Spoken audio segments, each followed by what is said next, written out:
Commander brackets have been introduced, but how will they affect you? I'm Mia, and I'm bringing 2 new decks to Chicago. I'm BZ, and I'm bringing 2 new decks to Chicago. We're the Nitpicking Nerds, sponsored by Card Kingdom. This is the best website that you can go to, even on your computer or on your phone. Buy Magic cards. They ship them right to you. If you spend $50 or more, you get free shipping, and they're all going to come in one clean, concise, together package. From commons to rares to commanders to everything you will need for Magic the Gathering, go to Card Kingdom and use our link. Our face is on the website, and it'll help the channel a lot. It'll really help us a lot. And we're also sponsored by Dragon Shield, best sleeves in the multiverse. Good sleeves. If you use the code Nerds at checkout, you could save 5% of your real tax dollars on your entire order, which includes our favorite matte sleeves. BZ's favorite is bright orange, as you can tell, and my favorite is red. Yeah, I'm going to be shuffling my deck with this shirt, and you won't even be able to tell, thanks to Dragon Shield. Absolutely my favorites. I have to pick up another set, actually. And we're also sponsored by Moxfield, but not yet. Keep your head on your shoulders. It'll be later. You're going to get bamboozled. And what else, Mia? We also have a Patreon if you want to see things like uncut gameplay and special super awesome content that you can't see anywhere else. You should go sign up for it and give us a little bit of tip, because we would thank you immensely. And shout out to Blitzflix at our highest tier. You can join them and be on our next episode of Deck Reviews. So, Commander brackets, they're here. We wanted to take a second, collect our thoughts. We didn't want to make a video right away, so we're making one about a week later. They were announced on 2/11 by Gavin Verhey. He worked on it with the Commander format panel, which is sort of like the reworked rules committee, sort of, but it's more of like they're adding suggestions and they're collaborating, and it's definitely a team effort to make this. We have a link in the description to that article that explains everything in the Commander brackets in written form. But what even are brackets, Mia? Brackets are 5 tiers where decks can be placed to help players determine power level before playing. It's a really awesome way to have that conversation in a really easy to digest way. Yeah, but what led us to even needing this bracket system in the first place? Rule 0 was having difficulties with people, especially when people were playing with strangers and spell table at conventions and a lot of LGS type games where people were over or underrepresenting their decks accidentally. But what problems is the bracket system solving? The issues with Rule 0 in general. People might misrepresent their decks, and that would lead to awkward and unfun game moments, but people want to resolve that, which is why we have an easy-to-use bracket system now. Yeah, a lot of it was like completely unintentional too. It's like, oh, my deck is trying to do this, and oh, but I didn't realize I had these 3 cards in my deck that are actually like outpower outliers, and then things can be awkward where you go, that wasn't a really satisfying game. One disclaimer before we keep going is brackets are not designed to replace Rule 0 entirely. We're not saying to go in blindly and go, my deck's a bracket 2, that's all I need. They're to help facilitate the Rule 0 discussion. Honestly, if they're replacing anything, it's the power level 1 to 10 scale. Then it was the meme of every deck's a 7, and not too many decks even existed that were 2s. So that stuff I think is kind of mitigated a lot by the brackets, where like there's 5 brackets, and realistically casual Commander players are only going to be using 4 of them. So it helps really like clearly lay out what we're playing. A lot of this stuff that we'll get into, there's a lot of terms that we'll define here, but I think it is perfect. It is such a good system so far. Players don't have to adhere to this either. If you know your playgroup very, very well, there's no reason to be like, my deck is a 2 and yours is a 3, but we can't play against each other if you know the ins and outs of decks very well. But this is a way to get the conversation going with people you might not know as well. Yeah, but we do have to define some term that you will find in and around the bracket system. First is mass land denial. These are cards, this is quoted directly from the article. These cards regularly destroy, exile, and bounce other lands, keeping lands tapped, or change what mana is produced by 4 or more lands per player without replacing them. So I like this specific definition, actually. I really do like defining terms, and this is things like Armageddon, Sunder, Winter Orb, and Blood Moon. They are all either destroying, bouncing, or denying mana in some way. And notably, these cards don't appear anywhere in brackets 1 through 3 as a set beginning rule. So if you have any of these cards in any of your decks,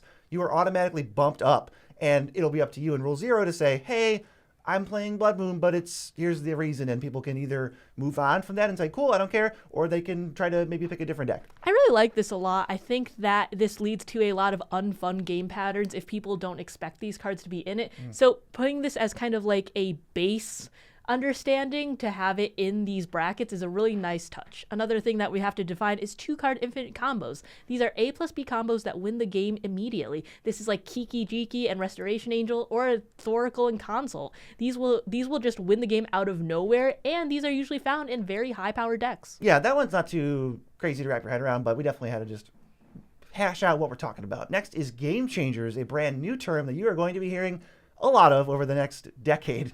This is a list of 40 cards currently that warp games in ways that players dislike, usually, or they block people from playing in some way, or they're commanders that tend to take away from the more casual games, or there are certain commanders that almost can't be built, quote unquote, fairly. I think that was said in the article too. We'll have the full list of that right after we get into what the actual brackets are. There's also chaining extra turns. This is repeated and consistent ways to loop extra turns. This is like flickering Eternal Witness and bringing back Time Warp. Note that in the article, it says that if you accidentally stumble into, getting an extra turn and then getting it back once or something, that is not in the realm of chaining them. This is more of a purposeful way to keep getting extra turns. Yeah, the brackets do make a distinction between, that we'll get into, one extra turn spell and like the same one 3 times in a row. Lastly is just tutors. This is ways to find specific non-land cards from your deck. So tutors, everyone kind of knows what we mean, but this is basically, at least as far as what I'm seeing being counted, anything that is not land-based. And I think you could even add in some land-based ones if you're going to get really powerful things. But for now,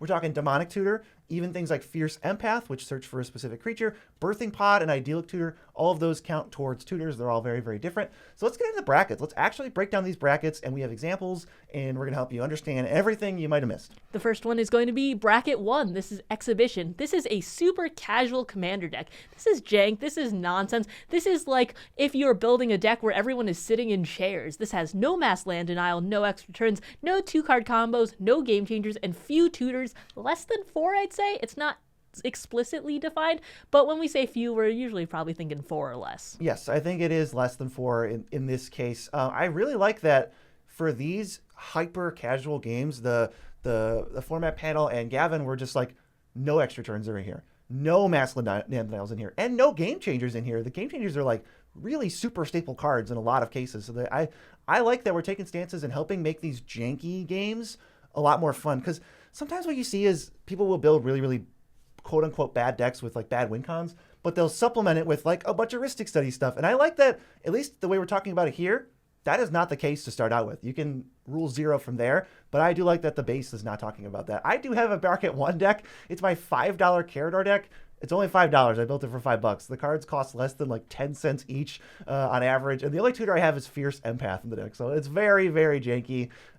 I think it's won a game somehow already, but super proud of that deck. He tries his best. I really like the Bracket 1. I think this is going to inspire me to build a janky, cool deck, because this puts those restrictions very clearly, and I think it will facilitate more weird, cool, awesome games that we aren't usually able to get with some super staples in play. I 100% agree, and I think we have more to say on that later too. Next is Bracket 2. This is Core. This is your average modern precon level strength. So I like that they said average modern precon, because some of the old precons are a little stinky. This just clears up what we're talking about. We're talking about like the Lord of the Rings decks, the Fallout decks, the Warhammer decks. I don't know why I'm only naming Universes Beyond, or the Lost Caverns of Ixalan decks. These have no mass land denial, no chaining extra turns. We have now made a distinction. You can play extra turn spells, but you can't chain them in this Bracket 2. No 2-card infinite combos, no game changers, few tutors, less than 4 still. And I think in this bracket, games are usually unlikely to end on like turn 4. You're probably not bamboozling people with an out of nowhere win.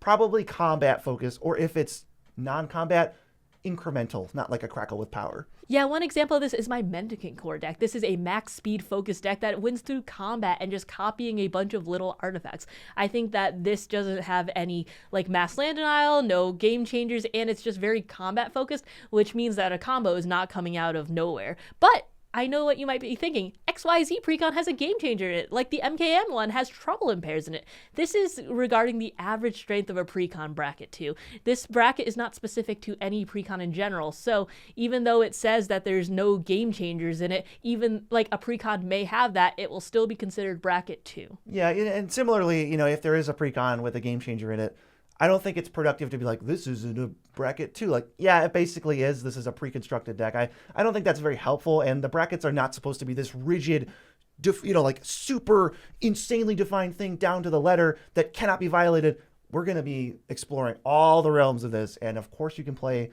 a bracket 2 deck with one game changer against a bracket 2 deck with no game changers. This is totally fine. Yeah, that is where the rule 0 comes in. But we're going to move on to bracket 3. This is Upgrade. This is beyond the strength of an average precon deck. There's no mass land denial, no chaining extra turns, but late 2-card combos are allowed. There's also 3 game changers allowed in here too. An example of this would be my Edgar Markov deck. There is a 2-card combo in there. There's Bloodthirsty Conqueror and Veto with Bolus the Citadel as a game changer, but there's only one tutor. It's Forerunner of the Legion, and it only tutors vampires. A lot of decks will be falling into this upgraded type deck, and because 3 is kind of that mid-range. Yeah, I think this is going to be where a lot of decks are going to fall, because I think most decks are better than a precon that people play, that, you know, they want to upgrade, they want to throw their shocks and fetches in. So I do think a lot of decks are going to fall into 3, but I don't think that's really a problem. I think we're going to be able to define things. And I also think that the appearance of 3 game changers, it's pretty specific that's 3. And I think that it's cool because when you see all of these haymakers showing up in more and more numbers, that's where you get into like this deck probably isn't going to be able to hang with this deck that's got 7 game changers in it. So I think 3 is a good place to start. We'll talk from there. I think saying I have a bracket 3 deck, there's not really, as long as the game changers list is good, which I do think it's pretty good, you're not going to get a ton of feel bads. It's great. Yeah, I think it meshes very, very well. And having that like magic number of 3 is a good place to start. I mean, 4 versus 2 might be a different matter of terms of like game changers, but that's something you have to talk about with your table. But the next one is bracket 4. What do we have? Bracket 4 is optimized. This is high power commander. It says it's time to go wild on the bracket sheet. There are no restrictions other than the actual commander ban list. It's very simple. And we'll get into bracket 5 in a second. But an example of bracket 4, we're talking no holds barred. You basically pick your commander and build it as strong as you can be, maybe with a few pet cards in there too. I have an Oscar deck. It has 4 game changers in it, so we're definitely past that 3. It loops turns with Nexus of Fate. That is the most not brackets 1 through 3 thing I've ever heard. Combos including it has Razaketh and Hullbreaker Horror. Razaketh plus Nexus of Fate is basically an infinite combo, and Hullbreaker Horror plus like Soul Ring and Mishra's Bauble. This is a deck that absolutely should not be playing against precons, and so clearly it belongs in the bracket 4. But if you want to check out all the spiky unfun cards Beezy was talking They're about, fun for me. or any other precons or whatever you want, you should go to Card Kingdom because that would help the channel and you can get a bunch of cool cards there.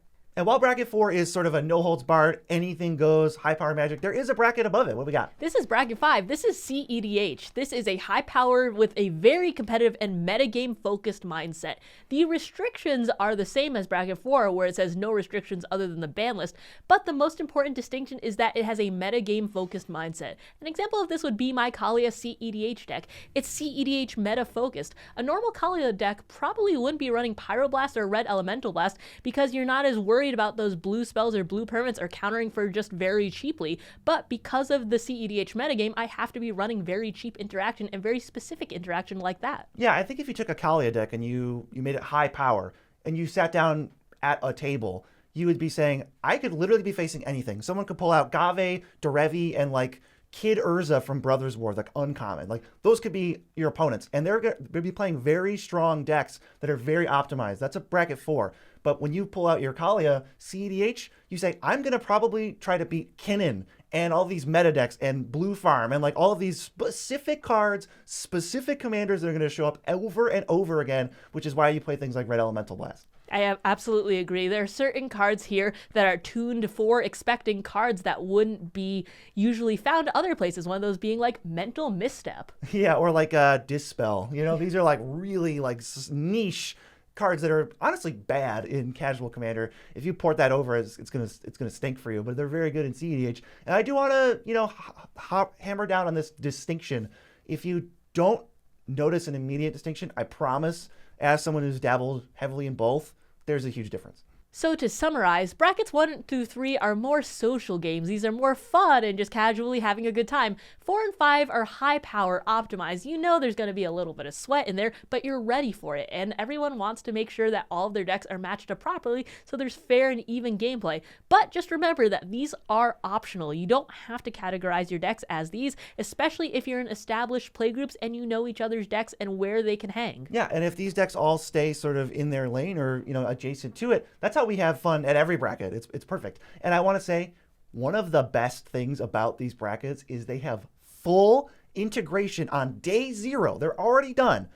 Moxfield. I don't know if there's other decklist sites out there. I haven't met one. But Moxfield, my favorite and the best, has full integration. You can see my deck's bracket 2, and you hover over it and you go, why is that? And it's like, boom, here's a complete list of all the criteria. Here's all your game changers. Here's all the cards and the things. It's perfect. I love Moxfield because you can also change your bracket too. If you say, oh, this deck has no game changers in it, but it's really optimized and spicy, it should be a 4 instead of a 2, you can just manually change that. I really like that part of Moxfield. Yeah, because one thing you're going to have to manage is 2-card infinites, or in some cases, I think 3-card infinites play a factor. If my deck has 25 3-card infinite combos with Revel Arc and Karmic Guide and stuff, I'm going to make a note of that, even though any deck list site can't track that. So I'm going to say, oh, this is actually bracket 4 and not bracket 3.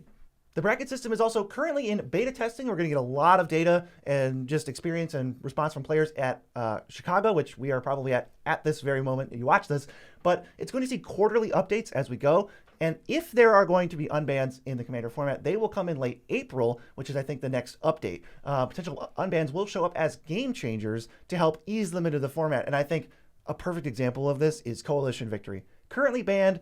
There's some speculation. We're not going to say like, oh my God, it's getting unbanned for sure. But let's just say if Coalition Victory gets unbanned, it's kind of a win out of nowhere card. And I think that would go right on the game changers list, which would totally help, because you wouldn't have, if they're like, this is my 5-color jank deck, but I win with Coalition Victory, which kind of is a win out of nowhere easy mode button.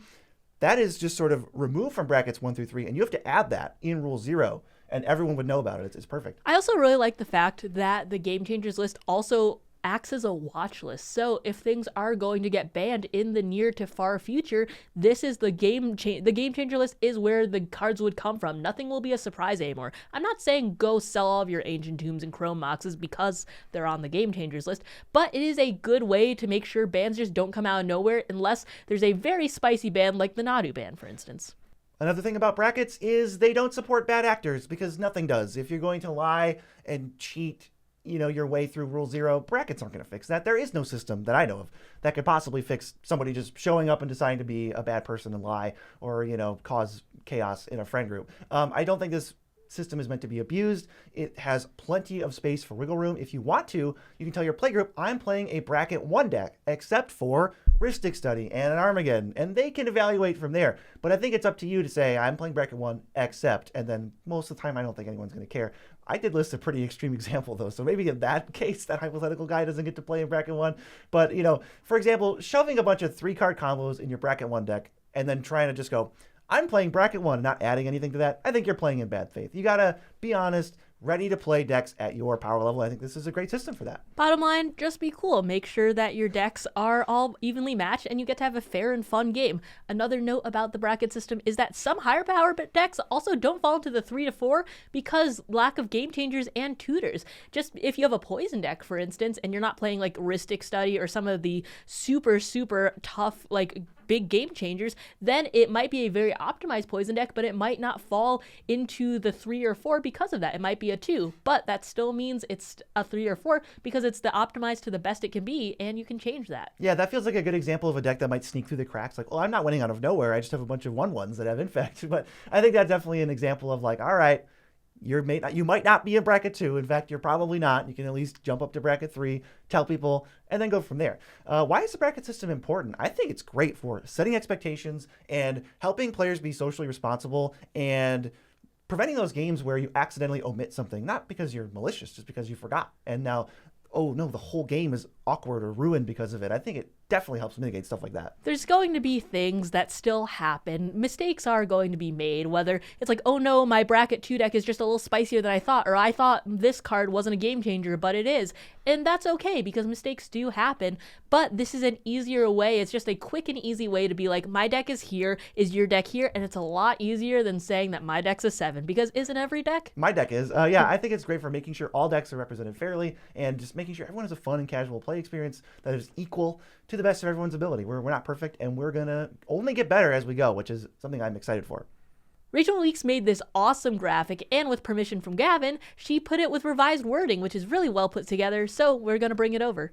The first one is going to be Exhibition. I want to show off my casual themed deck. Decks prioritize theme over function. They often have a goal outside of winning, anything from showcasing an under-supported mechanic to a favorite artist. This is just a theme deck. Yep, next is Core. I want a relaxed game with a satisfying ending. Decks are focused and functional, but contain suboptimal cards and strategies. Comparable to an average modern precon, wins are often telegraphed or incremental. Bracket 3. This is upgraded. I like strong cards, and I'm ready for battle. Decks are thoughtfully designed, powered up by synergy and additional card quality. Players may expect the game to end out of nowhere with powerful spells and some combos. Number 4, optimized. I built a powerhouse deck my way. Turbocharged with the most powerful cards in the format, these decks seek to optimize any and all strategies with synergy and speed. Ready to play against anything. Finally, Bracket 5, CEDH. I'm here to win, no holds barred. Decks are designed to battle in a specific competitive meta using only the most powerful and efficient commanders, strategies, disruption, and win conditions. I think Rachel has a great way with words. She basically summed up everything that I wanted to say about it, and probably everybody else too, perfectly in this updated, revised, additional bracket supplement. Can I add any more synonyms there? I think she did a really good job explaining it. I think so too, but should you be using the bracket system? The answer is, if you're playing with people for the first time, yes, or if you don't know them very well, yes. This is an awesome way to be able to quickly tell people what your deck is rocking at and see if they have anything that matches. This can also be great for established playgroups and to get some different types of games in. Yeah, I think this is even going to be a really good way to almost diffuse potentially awkward situations too. I think it's totally fair to say, guys, I'm here to play a Bracket 2 game. I would like to play against only Bracket 2 decks. And that's not an unreasonable request by you at all. And I think that's going to maybe calm down some people who might get upset about the nitty gritty of, 1 through 10 power levels. Like, this is a 7.5. Like, I do think that's going to be great. I think this is probably good for shy people too. Yeah. I know I was way, way, way shyer like 10 years ago. I would have loved this. Also, there is a point in the article where they said that people in Bracket 2 can punch up to Bracket 3, or, people in Bracket 3 can try against Bracket 4. This isn't meant to say, I could only play against Bracket 2 decks with my Bracket 2. But this is just a way to say, I don't want my Bracket 1 deck to play against a Bracket 4 deck. It's just a way to even out those power scales. Yeah, and if you play with the same people every time and you have an established playgroup, you don't have to use brackets. You could maybe even just treat it like it doesn't exist for those playgroups. But I actually think there's opportunities for the established playgroups to mess around with the brackets. I don't think a lot of people have a Bracket 1 deck, and I know there are a lot of people right now clamoring to build one because that sounds really fun. And now we have a great way to pair up all these decks without having to deal with Glacial Chasm every other game. It's perfect. And I think maybe now your whole playgroup tries to build a Bracket 1 deck. Dude, I want to build a Bracket 1 deck. This seems so much fun. And I like the fact that we have actual goalposts to shoot for. Yeah, we have a resurgence of jank brews. Maybe there's going to even be more jank content on this channel. I mean, I know we're getting into gameplay. Maybe we do a Bracket 1 battle. I would love that. But we have to move on to some game changer suggestions. We play a lot of Commander. And even though the game changers already are amazing and it's a great starting point, I feel like there are a few that can be added. Yeah, this is sort of like our watch list, and we kind of have them as honorary game changers. First one, Soul Ring. This kind of was omitted on purpose from the game changers list, but if you are worried about fast mana, this is the best card in the format right now, I think, because Mana Crypt got banned. I think it's the best card in the format. It's really, really strong. It's fast mana. Beware. I know everyone's not of the same opinion as us on Soul Ring, but I have it in Game Changers, at least for my mental. It's not going anywhere, though, because it is the staple card of the format. Yeah, they're not going to ban it. You won't have to worry about it getting banned, and all of your art is safe. The next one that we want to talk about is Phyrexian Tower. This can ramp you immensely. We just had a game where I played Edgar, and I was using Phyrexian Tower, and I was just getting a ton of mana as a pseudo-ancient tomb. Yeah, every deck this is in, as long as it meets the criteria to be in your deck, it's one of the best lands in the format. It's really, really strong. Be on the lookout for it. Next, in the Commanders, sort of the multicolored Commanders territory, I think Atali Primal Conqueror, right up there with the Game Changer. I think it's tough to have an Atali deck, even though he kind of technically scales with the power level of the pod. It's tough to have one, I think, in the first 3 brackets. That's going to be rough. Yeah, I think so too. The next one being Craterhoof Behemoth. This is an I win the game button out of nowhere sometimes. Even if you play it with only a few creatures in, this can be a massive life swing and just can really warp the game out of nowhere. Yeah, sometimes it's like, the difference between getting comboed by 1 to 2 cards on turn 6 and getting Craterhoofed on turn 6 is not really noticeable. So Craterhoof could be one to watch out for. And next, similarly, but a little different, Torment to Hailfire definitely ends games out of nowhere. Big mana plus Torment equals win. It's classic. I'd say it's got some infamy. It's a little notorious. It's got some notoriety. So watch out for Torment. I think those are probably the 5 that we would put on our game changer suggestions if you're looking for a little bit of additional information. But if you want the full list of game changers and it's Monday or later, how about you check it out right about here?